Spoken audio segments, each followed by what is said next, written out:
Okay, this lecture will conclude chapter 28 covering Amperes Law. Okay, let me go ahead and back up, however, to chapters 21 and 22 for just a moment. Okay, we started, of course, with chapter 21 with Coulomb's Law. Coulomb's Law up on the top board there is essentially the brute force calculation, if you will, when calculating the electric field due to ultimately any type of charge distribution.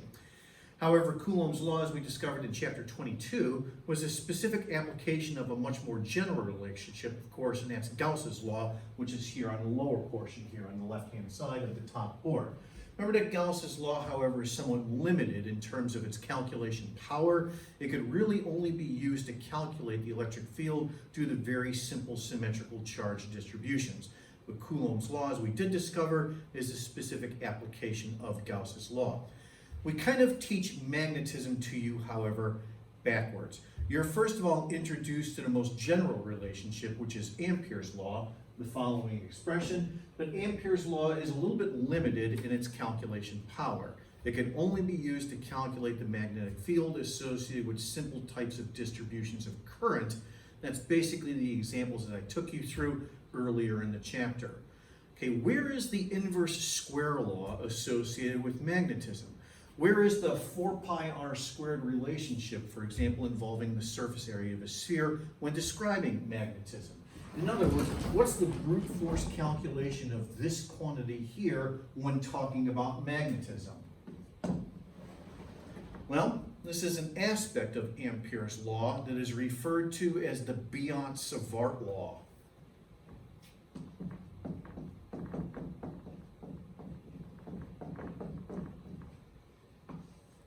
Okay, in French it's actually pronounced Biot-Savart, but everybody just says the Biot-Savart law. Ultimately, here's where the inverse square law relationship is. Ultimately, this is also where the cross product is involving right-hand rule that we did see earlier in Amperes Law. Here's the basic description of the Biot-Savart law. Okay, let's say that I have a current like so that is not necessarily a straight line or a symmetrical distribution and so on, like we saw earlier, for example, earlier in the chapter, that is, when dealing directly with Amperes Law. Okay, let's say I have current I that is flowing in some direction like so. Okay, and then right here on my diagram, right here is going to be an infinitesimally long position vector that is referred to as dl. And then let's say over here off in space is some point P, like so, where we want to find the magnetic field at that point. In order to do so, we need a position vector on this diagram that goes from this I times dl to this point right here. This position vector, like so, is written as small r. It has a magnitude, small r, associated with it, and there is a unit vector by definition off in this direction. That unit vector, like so, is just referred to as I hat. Okay, now the infinitesimally small magnetic field, dB, at that point is described in the following way. Once again, this is the Biot-Savart law.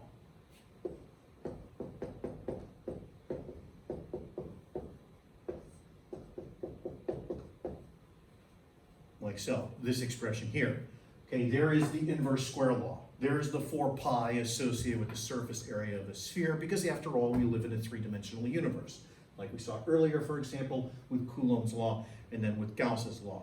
This also specifically shows us the cross product as well.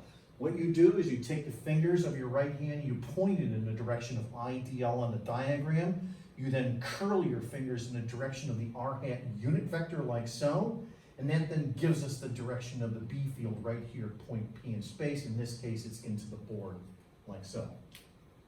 So right here is the dB vector. And then to do this for the entire wire, if you will, like so, what we then, of course, have to do is integrate this expression.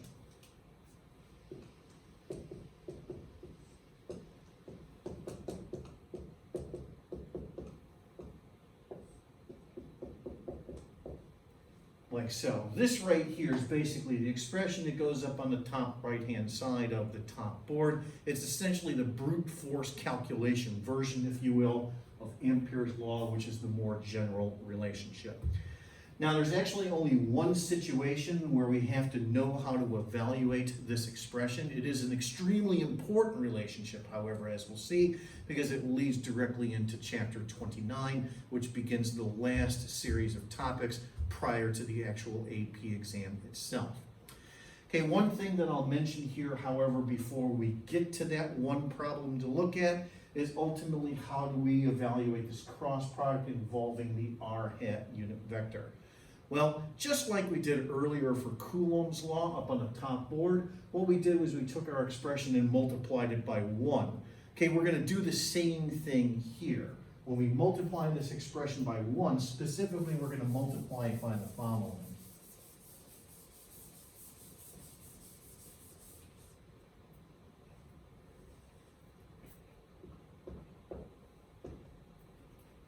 Like so. Notice that I stuck in a little r here, and I stuck in a little r here as well. This is essentially taking the expression and multiplying it by 1. And then right here, r times r hat, that's the position vector little r, like so on the diagram that I drew earlier. So ultimately we have to learn how to set up and evaluate this integral here just for one situation. Okay, that one situation I've put down as a problem for us, so go ahead and copy down that example into your notes right now. I have it here on my screen. Okay, so the Biot-Savart law is used to calculate B for the following situation. We have a loop of current with a radius r, and the current itself we'll just label as I. Find a magnetic field at a distance z along the axis that is perpendicular to the loop that passes through the center of the loop. Okay, we're dividing this problem up, by the way, into a couple of parts. Let's just take a look at that part right now.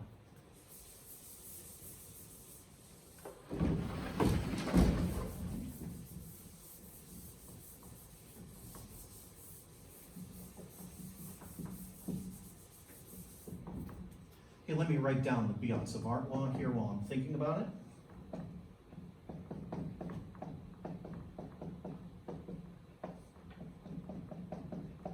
Like so.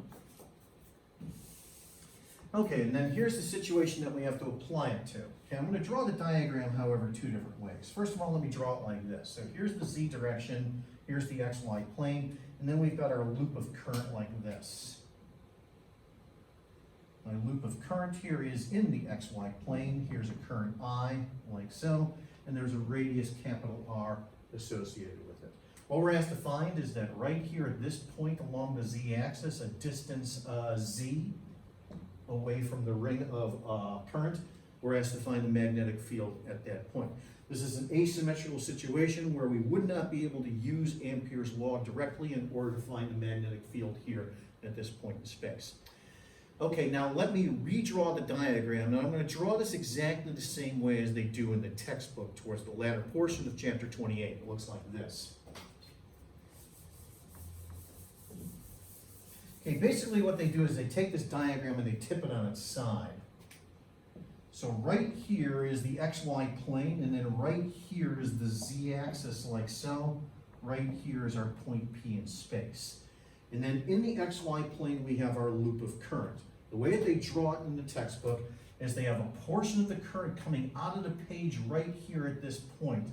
So here's IDL coming out of the page at us like this. And then it circulates on the diagram like so, and then goes into the page down here on the bottom of the diagram. So right here is into the page like so. The radius of the ring, capital R, is like this on the diagram. Okay, so that's what they do. They basically take the diagram that I drew earlier and they tip it on its side. Okay?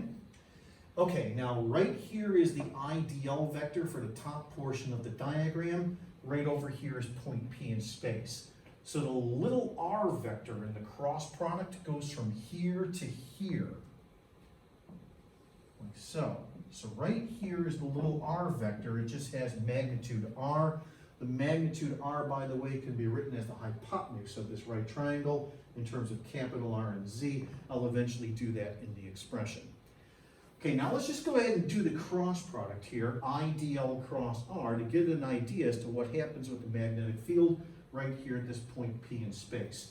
So the way that I do that is I point the fingers in my right hand in the direction of IDL, and then cross my fingers like so in the direction of little r.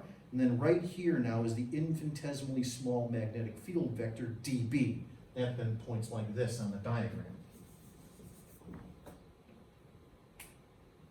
Like so. So right here is the dB vector, like so, associated with this IDL of current here at the top of the board.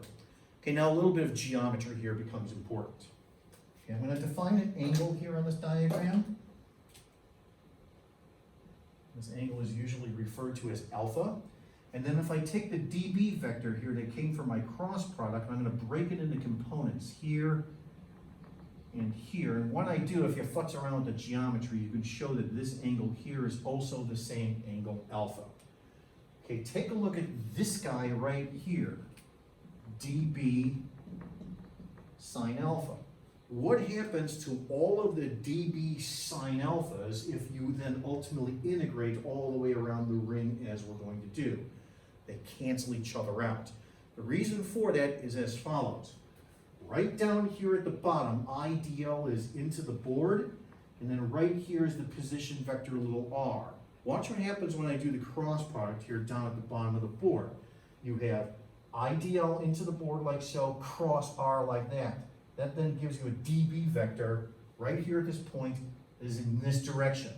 And it's dB sine alpha like so, cancels out with this dB sine alpha here.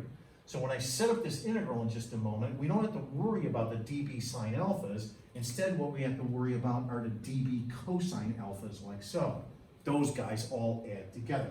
So these guys cancel by symmetry. It's critical that you realize why that is. Okay? Take a moment to take a look at it while I take a drink of coffee. Okay, now let me go ahead and write the integral itself.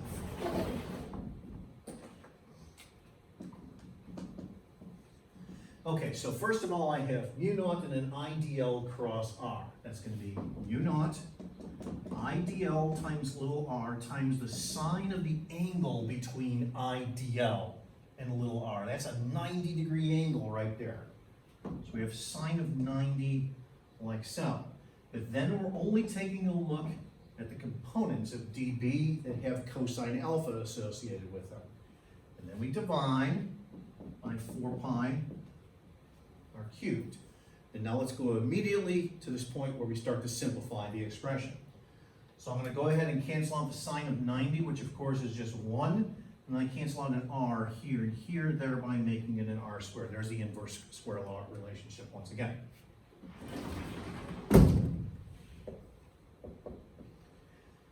Okay, and now we've got little r, cosine of alpha, and dl. So how do I write those quantities? Okay, first of all, little r. Okay, little r is just the hypotenuse of the triangle on the top board, and it's r squared plus z squared square root. Okay, what about cosine alpha? Well, cosine of alpha is adjacent over hypotenuse. Where the hypotenuse is this guy once again.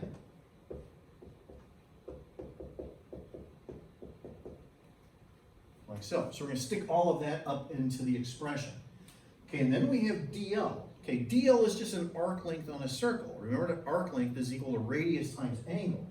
So then therefore I'm going to write dl as radius times angle, like so, as we integrate all the way around the ring, like so, from 0 to 2 pi. Okay?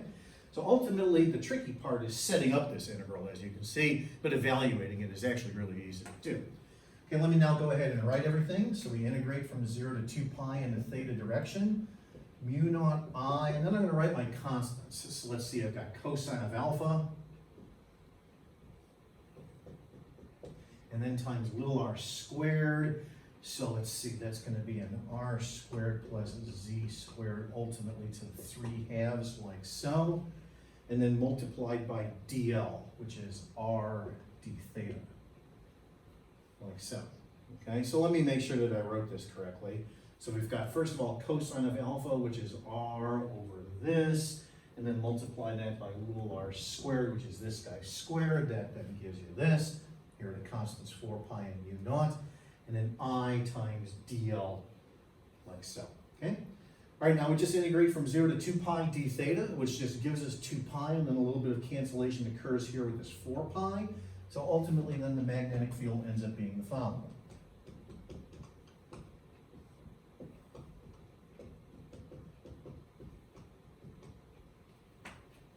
Like so, and ultimately everything there is a constant.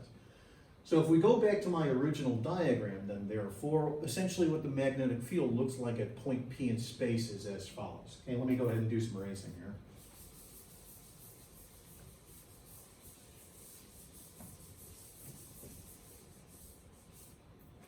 All right, so going back to my original diagram,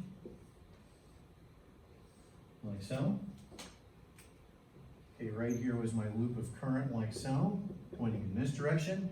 Right here was my point P in space, and then at that point, the magnetic field's magnitude is this right here, and it then therefore points in this direction, like so, on the diagram. If you do this for all points in space around the ring of current, you ultimately end up with a magnetic field shape that looks like this.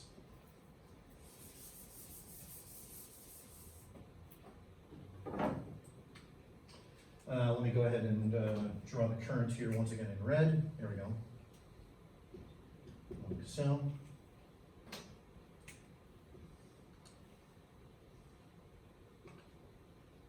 Pointing in this direction, like so, no magnetic field line passing through the plane here of the loop. And then ultimately you end up with a shape that looks like this here off to the sides. Draw this as nice and symmetrically as I can.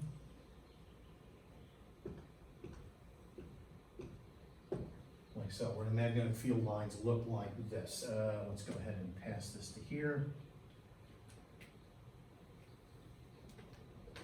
This is passing in front of the magnetic field lines in black. This right here is passing behind the magnetic field lines in black.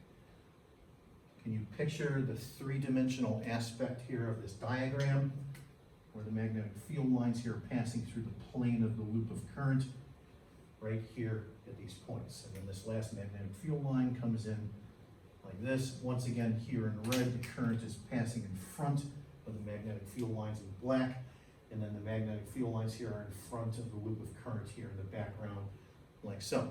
So with this loop of current, which curls around like that, this side of it behaves like the north pole of a bar magnet. Notice the direction of the B field lines in black. This side down here behaves like a south pole of a magnet, like so. That's very important later on when we get to chapter 29 with what is called Faraday's Law, but we'll get to that in a little while, okay? All right, so that's overall what the magnetic field looks like here for the ring of current. It's extremely important for reasons as we'll see. Okay, now here's the remainder of the problem.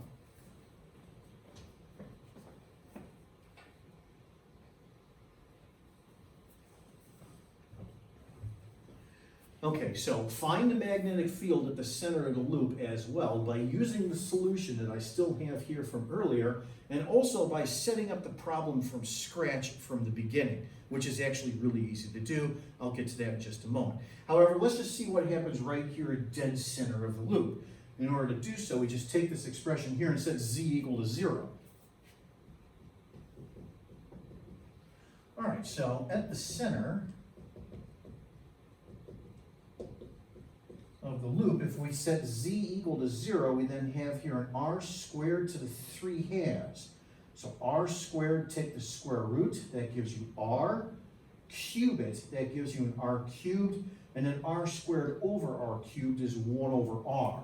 So then therefore the magnitude of the B field at the dead center of the loop then is this expression here, okay? Okay, so now what I'm going to do is derive that expression from scratch by setting up the problem from scratch, showing the actual integral and cross product and so on, okay? All right, so here's how we do that.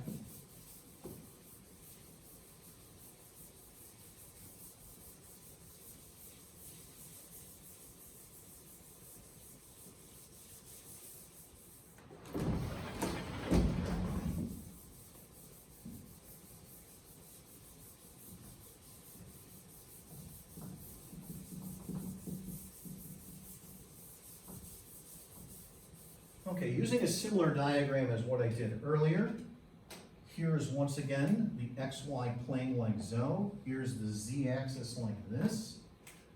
Here's IDL coming out of the page up here.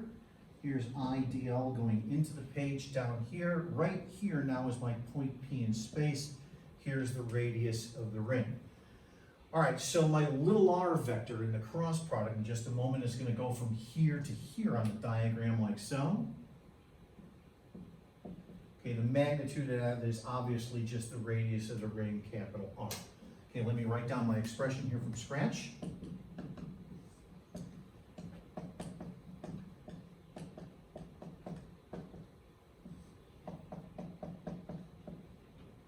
Like so. Okay, so let's go ahead and do the cross product here. We have IDL out of the page and then cross little r like so, then gives us the B field vector here in this direction. So right here like so is dB. Notice that there are no components associated with it. It's just in that direction like so. Okay, let's go ahead now and write the expression here. So first of all, the cross product. I have mu naught I dl r sine of 90 degrees. There's a 90-degree angle here between I dl and a little r, like so. Okay, and then divide by 4 pi r cubed. Okay, there's no cosine or sine attached to the end of this because ultimately there is no component here associated with dB except in that direction anyway. All right, sine of 90 degrees here. Let's go ahead and start to simplify. Is 1, and r cancels here and here, making this an r squared. Once again, the little r is equal to capital R. Okay, and then right here is the dl. Once again, this is an arc length that's equal to radius times angle. So let's just go ahead and plug in now. Okay, mu naught I. Okay, and then times dl, r d theta, divided by then 4 pi capital R squared. Like so. Okay, cancel on an r here and here, like so. And then we're integrating from 0 to 2 pi d theta. So then therefore I end up with a 2 pi when I do the integral.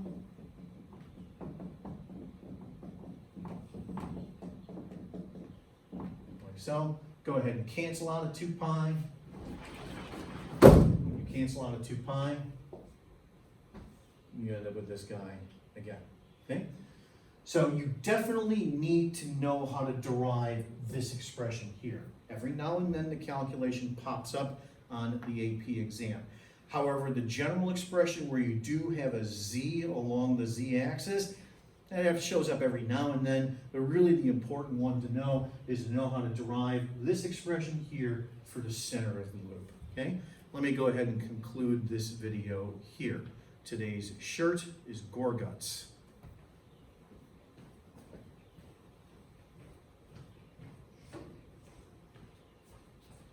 Stay safe, flatten the curve.